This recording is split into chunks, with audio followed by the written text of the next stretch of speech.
오늘 본문을 가지고 영적 가뭄을 극복하라, 영적 가뭄을 극복하라는 제목으로 말씀 증거하겠습니다.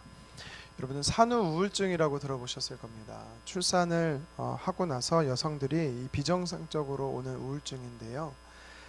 산모 10명 중에 7에서 8명은 의식하지 못하게 이 우울증이 지나간다라고 하고요. 10명 중 1명꼴로 심하게 우울증이 나타난다라고 합니다. 만사가 귀찮고 가슴이 답답하고 몸은 피곤하는 증세인데요. 아이를 왜 낳았을까 하는 후회가 들다가 이러다 내가 죽지 않을까라는 생각이 이 산모 우울증을 겪는 분들에게 든다고 합니다. 가장 큰 원인은 이 여성 호르몬의 변화 때문이라고도 하는데요.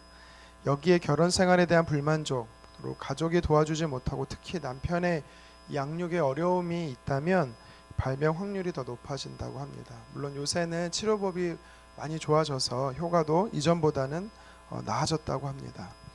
오랜 시간 간절히 바라고 기다리며 가진 아이이고, 그리고 많은 사람들의 축하 속에 출산을 했어도 우울증은 내 의지와 상관없이 오는 것이다라고 하지요. 출산 뒤에 산모가 주체할 수 없는 이 컨트롤하지 못하는 감정 상태에 빠지게 되면 이런 사람을요, 만약에 주변에서 위로한답시고 다들 겪는 거야 너만 유난을 떠냐라고 무심코 말하면 큰일 납니다. 사람을요 더 괴롭게 하고 고통 가운데 빠지게 하는 것이 될 겁니다. 저희 가정에서도 첫 아이를 임신하고 나서 제 아내가 아주 심한 것은 아니지만 지나가는 이 산후 우울증이 왔었습니다. 하루는 교회 사역을 마치고 조금 늦은 시간 귀가를 했는데 아이가 울고 있습니다. 보통 아이가 울면 이렇게 아내가 달래야 되는 게 정상인데 문을 열고 제가 깜짝 놀랐습니다. 왜냐하면 우는 아이를 마냥 쳐다보며 같이 울고 있는 겁니다.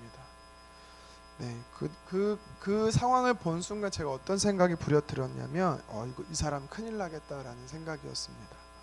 많은 시간은 아니지만 제 아내를 도왔고 다행히 감사하게도 이제 아내의 상태는 좋아지게 됐습니다.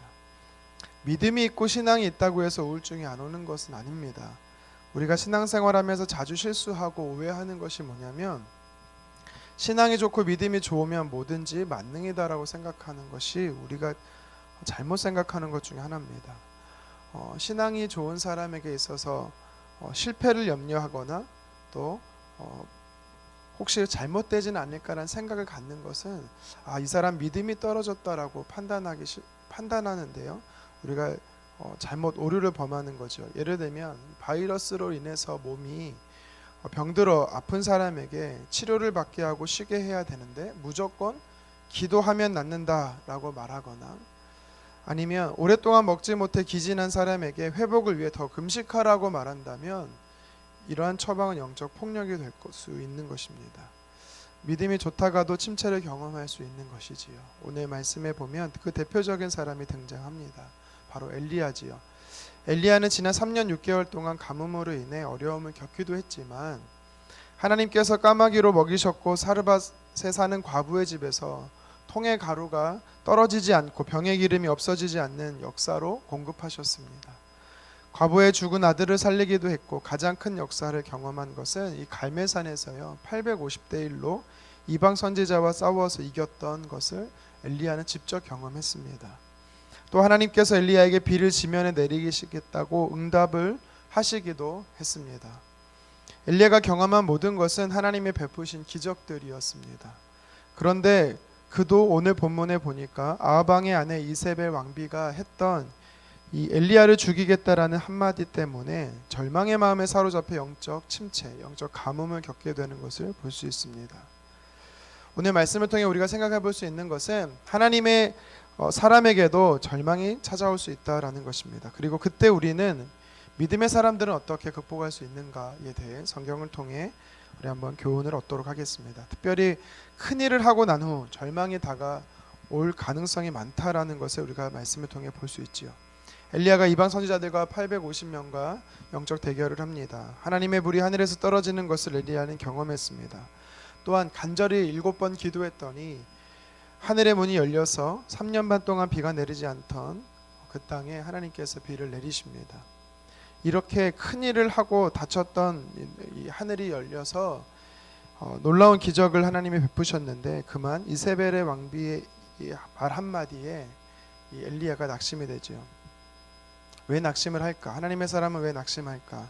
여러 이유가 있겠지만 오늘 성경이 말씀하기를요, 첫 번째는 하나님의 음성이 아니라 사람의 음성을 듣기 시작하면 절망한다라는 것입니다. 오늘 본문 2절을 다시 한번 읽어보도록 하겠습니다. 이세벨이 사신을 엘리야에게 보내어 이르되 내가 내일 이맘때에는 반드시 내 생명을 저 사람들 중에 한 사람 생명과 같게 하리라. 그렇지 아니하면 신들이 내게 벌 위에 벌을 내림이 마땅하니라 한지라. 아멘. 위대한 사람 엘리야가 이세벨 왕비의 한마디에 듣고 낙심하지요. 그녀가 했던 말이 뭐냐면 이맘때, 내일 이맘때 내 목숨, 엘리야의 목숨도 엘리야도 죽은 이방 선자처럼 될 것이다 라고 말한 것이죠. 사실 엘리야가 협박의 말을 처음 들은 것은 아닐 겁니다. 왜냐하면 17장 1절에 엘리야가 아하방 앞에 서서 하나님의 뜻을 선포하고 나서 하나님이 엘리야를 그리 시냇가에 숨기시죠. 왜 숨기셨을까요? 아합 왕으로부터 이 온갖 협박 때문에 하나님을 숨기신 것입니다. 심지어 엘리야를 찾는 시도가요 3년 동안 있었습니다. 18장에 보면은 이 국내 대신 오바댜를 통해서 우리는 알 수가 있습니다.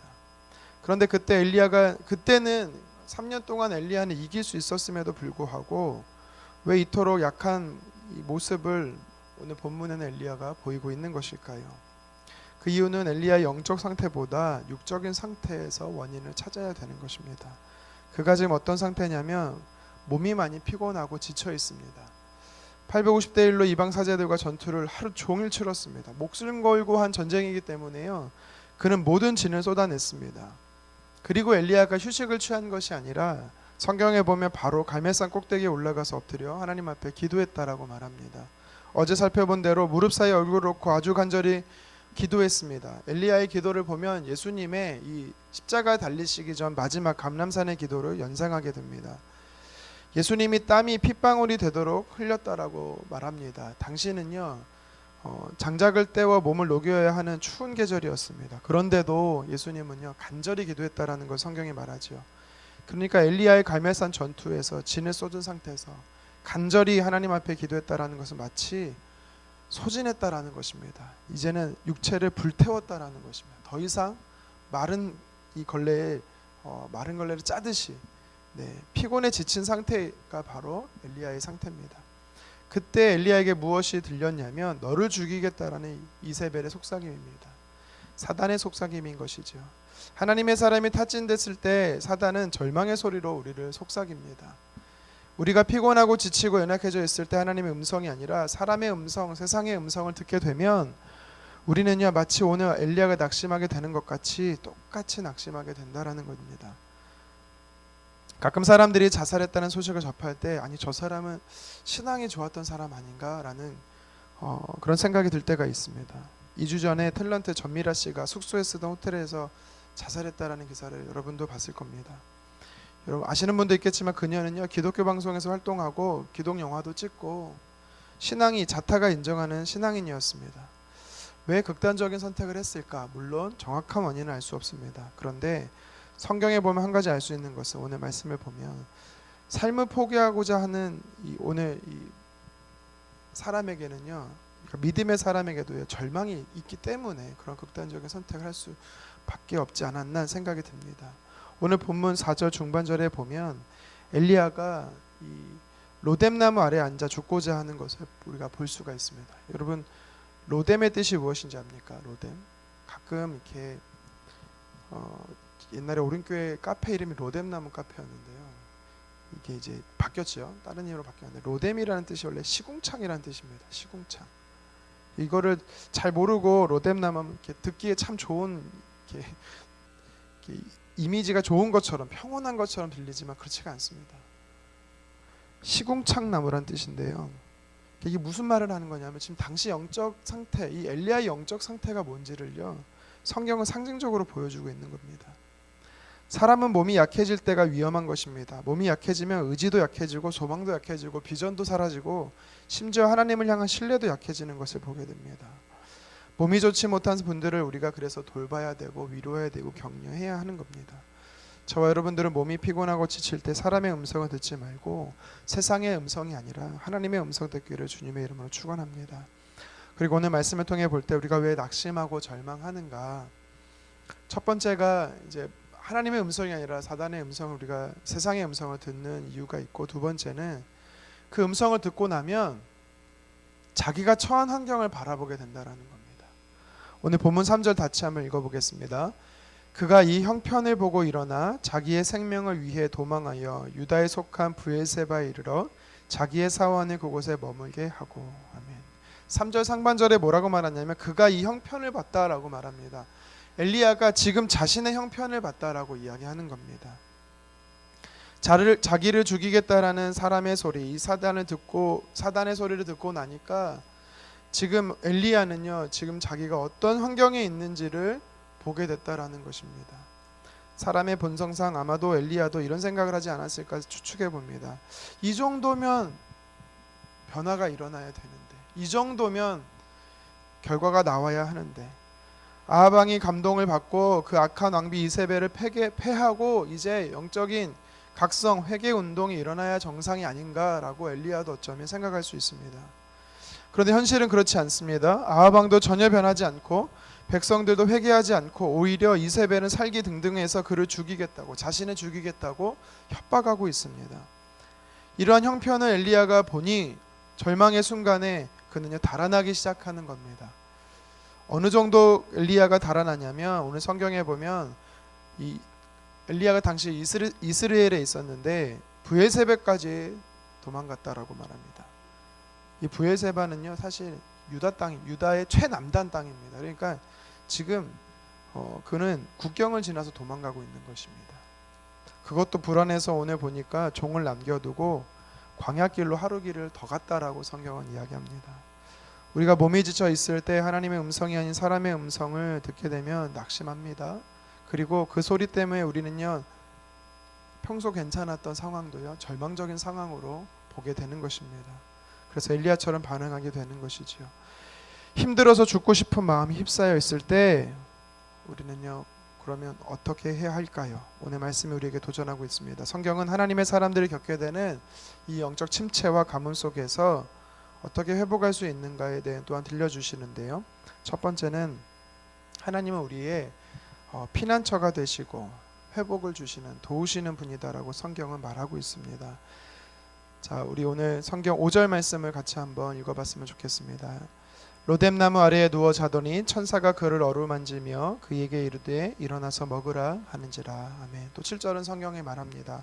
여호와의 천사가 또다시 와서 어루만지며 이르되 일어나 먹으라, 내가 갈 길을 다 가지 못할까 하노라 하는지라. 아멘.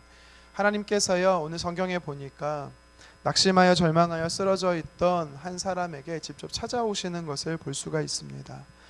하나님은요 저와 여러분의 삶 안에 영적 침체와 가뭄의 상태에 있다라면 그냥 내버려 두시는 분이 아니다라는 것입니다. 하나님은 친히 찾아오십니다. 그래서 오늘 2번에 걸쳐서 천사를 통해 어루만지고 먹이셨던 것처럼 하나님의 도우시는 손길을 경험할 수 있다라고 성경은 말합니다. 로뎀나무 아래 누워 자던 엘리야를 하나님께서는요 천사를 통해 어루만지십니다. 이것은요 상처투성이가 된 쓰러져 있는 우리를 찾아오시는 하나님, 그리고 그 문제를 통해서 우리의 슬픔과 우리의 상처를 도우시는 하나님, 개인과 가정과 또한 우리가 일하는 일터와 환경과 상황 속에서 모든 것이 뒤죽박죽되어 절망의 나락에 떨어져 있는 그 자녀들을 하나님께서는요 버려두지 않으시고 찾아와 도우시는 분임을 여러분 기억하셨으면 좋겠습니다. 뿐만 아니라 오늘 성경은 우리에게 위로와 회복을 주시면서 하나님이 어떠한 분이신가, 하나님은요 그렇게 힘들고 어려운 사람을 일으키는 분이심을 오늘 성경을 통해 보게 되는 것입니다. 하나님께서 7절과 8절의 말씀을 보면 엘리야를 먹이시고 회복을 시킨 다음 말씀하시기를 호렙산으로 부르십니다. 호렙산이 어떤 산입니까? 모세가 십계명을 받았던 시내산이 바로 호렙산이지요. 하나님께서요 다시 하나님과 친밀한 회복 가운데 초청해 주시고 그곳에서, 내일 본문에 해당하지만 그곳에서 하나님께서 다시 새 사명을 주시는 것을 볼 수가 있습니다. 말씀을 정리하겠습니다. 로뎀나무 밑에 쓰러져 차라리 죽기를 원했던 엘리야, 영적 가뭄이 그에게 왔습니다. 하나님을 잘 믿던 하나님의 사람에게도 오는 것입니다. 그리고 근데 오늘 성경에 보면 그것으로 끝이 아니라 그 절망의 자리에서 하나님은요 하나님의 사람을 다시 회복시키시고 일으키셔서 또 새 사명을 주시는 분임을 오늘 말씀을 통해 봅니다. 이 로뎀나무가 바로 예수 그리스도의 십자가인 것을 우리는 깨달아야 되는 것입니다. 수고하고 무거운 짐진 자들아 다 내게로 오라. 예수님 말씀하십니다. 우리가 예수님께 나가면 절망의 삶이 희망의 삶으로 바뀌어지는 것입니다. 오늘 이 새벽에 어떤 문제를 가지고 주님께 나왔습니까? 엘리야처럼 낙심과 절망입니까? 예수님의 십자가 앞에 다 내려놓기를 간절히 소망합니다. 엘리야처럼 나를 불쌍히 여겨달라고 구하시기를 간절히 바랍니다. 그러면 하나님 우리를 찾아오실 뿐만 아니라 위로의 손길을 통해서 회복시키고 또한 다시 일으키셔서 사명의 길로 인도해 주실 것입니다. 특히 육신의 연약함, 영적 침체, 영적 가뭄에 있을 때는 사람의 소리, 세상의 소리에 귀를 닫고 오직 하나님께 귀를 기울이는 저와 여러분 되기를 소망합니다. 오늘 하루도 하나님의 음성과 하나님의 회복의 손길을 통해서 회복시키시고 새 사명을 주시는 은혜의 시간 되기를 주님의 이름으로 축원합니다. 기도하겠습니다.